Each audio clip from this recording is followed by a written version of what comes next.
Jadi yang kita undang di sini media dan humas-humas dari PTN sama PT Kinprop. Oke. Tapi karena memang harinya hari Jumat dan ini di live streaming YouTube maupun IG, bisa mengikuti di sana, terutama untuk peserta UTBK. Karena supaya jangan terganggu, mereka kan sedang ujian juga. Pertanyaan nanti dari live streaming di sini, dari Zoom di sini. Oke, bentar Bu Is. Ya. Hmm, Di sini ada dari Mbak Esther nih dari Harian Kompas, dari Antara, Pak Sin, kemudian ada dari Jawa Pos, ada dari Okezone, kemudian ada juga dari beberapa yang lain yang tidak bisa saya sebutkan satu persatu.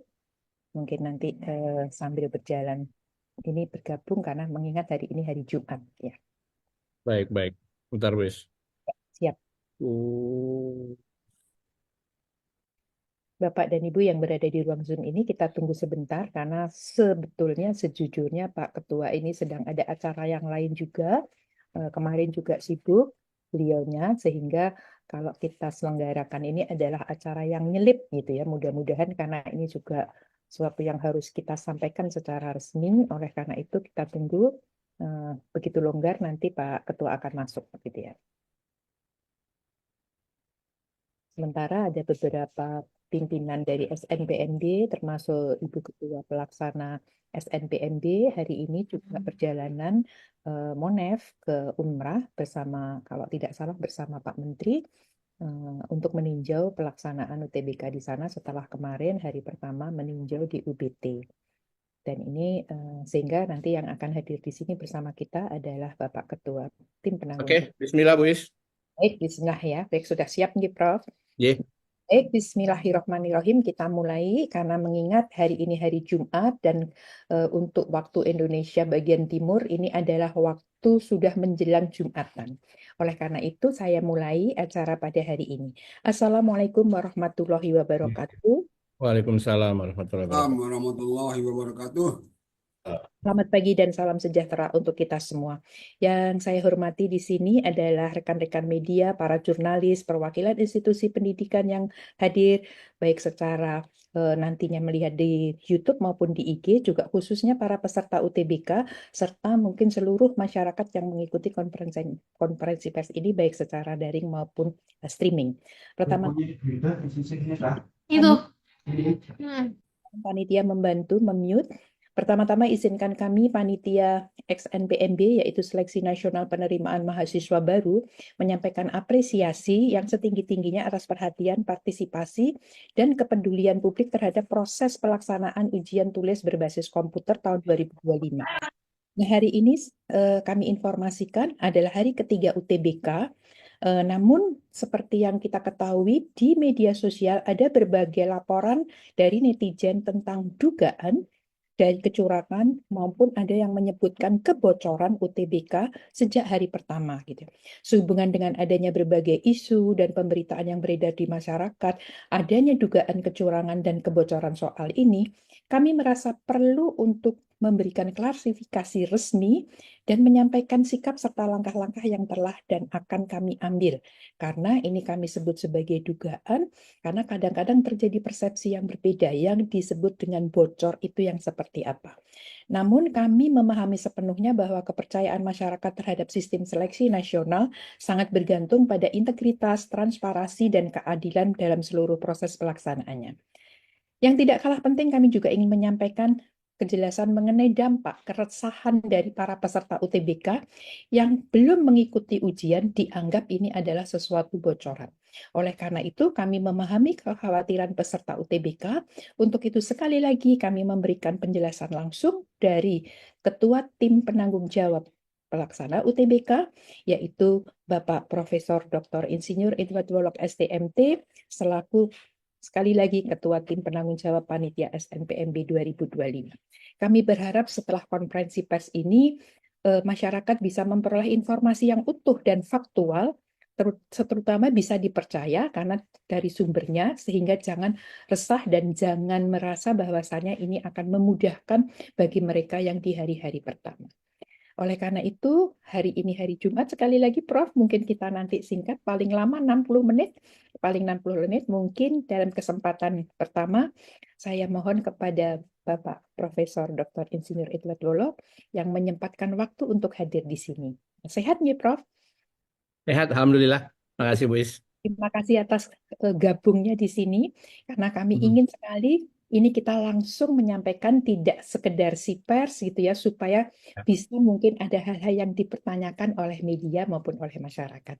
Monggo Prof, Baik. silakan menyampaikan apa saja yang harusnya kita sampaikan kepada masyarakat secara umum. Baik. Terima kasih, Bu Is. Bismillahirrahmanirrahim. Assalamualaikum warahmatullahi wabarakatuh. Selamat pagi, salam sejahtera buat kita semuanya. Salam, Om Swastiastu, Namo Buddhaya, salam kebajikan. Bismillahirrahmanirrahim. Alhamdulillahirrahmanirrahim. Allahumma salli ala sayyidina Muhammadin wa ala alihi wasallim. Teman-teman media yang saya hormati, teman-teman humas dari seluruh pusat UTBK, baik di PTN maupun PT KIN yang sempat hadir, dan juga terutama seluruh masyarakat maupun peserta UTBK yang menyaksikan konferensi pers ini, baik secara langsung maupun nanti secara streaming gitu ya. Pertama, kami ingin merespon terkait dinamika yang terjadi setelah 2 hari pelaksanaan UTBK. Kenapa kami sebutkan dinamika? Karena kalau terkait dengan dugaan kecurangan, itu memang setiap tahun pelaksanaan UTBK ada aja upaya-upaya dari baik itu dari peserta maupun dari pihak-pihak lain untuk melakukan hal-hal yang kita tidak inginkan.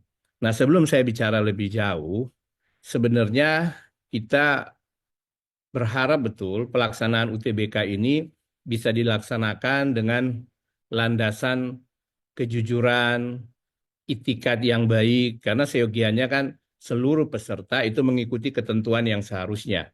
Karena ini kita berbicara tentang seleksi masuk perguruan tinggi negeri. Tetapi terhadap dinamika yang ada tentu kami harus merespon hal tersebut. Dan sebagaimana tahun-tahun sebelumnya, terkait dugaan kecurangan, kami selalu melakukan antisipasi. Kami selalu melakukan antisipasi terhadap dugaan-dugaan kecurangan tersebut.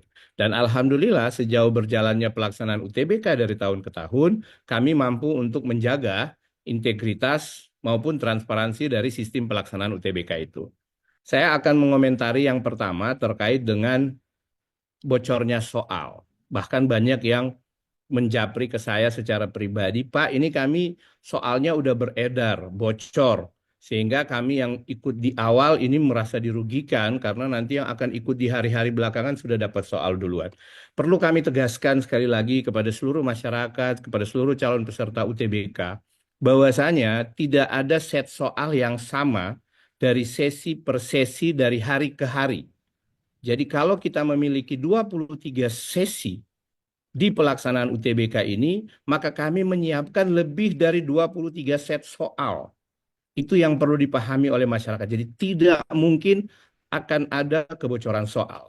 Dan alhamdulillah dengan sistem yang kami bangun, tidak terkoneksi ke internet dan sebagainya untuk soalnya, itu sampai dengan saat ini belum pernah ada soal yang bocor yang akan diujikan. Menjadi pertanyaan, Pak, ini soal mungkin kalau soal yang sedang berlangsung, kalau misalnya ada kecurangan yang sempat terlambat diatasi, misalnya ada yang memfoto, kemudian mengupload dan sebagainya, itu bisa saja terjadi. Tetapi itu bukan untuk soal ujian yang akan berlangsung. Tetapi itu soal untuk ujian yang sedang berlangsung, itu pun tidak mungkin secara keseluruhan sejauh yang kami dapatkan. Nah, ini menjadi penting untuk diketahui oleh seluruh peserta. Terus kalau dikatakan bagaimana dengan adanya dugaan soal yang sama? Soal yang sama itu memang sengaja kami buat dalam persentase tertentu, itu sebagai jembatan untuk standarisasi soal dari sesi ke sesi, dari hari ke hari. Dan itu memiliki pola penilaian tersendiri, artinya tidak mungkin akan merugikan peserta.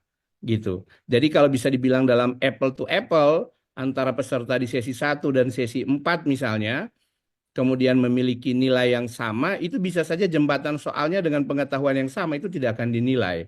Gitu. Artinya jembatan soal itu untuk menjaga standarisasi soal agar supaya azas fairness buat semua peserta itu tetap bisa kita kedepankan. Jadi sekali lagi perlu kami tekankan, kalau untuk kebocoran soal itu insya Allah tidak akan terjadi. Karena tidak ada yang tahu soalnya, tidak ada yang tahu soalnya ketika sebelum itu diujikan. Bahkan sering saya bercanda ilustrasi yang kadang-kadang ada orang yang bilang keterlaluan. Koordinator soal penanggung jawab dari penyusun soal UTBK itu pernah memiliki pengalaman 2 putra-putrinya ikut UTBK dan tidak lulus dua-duanya.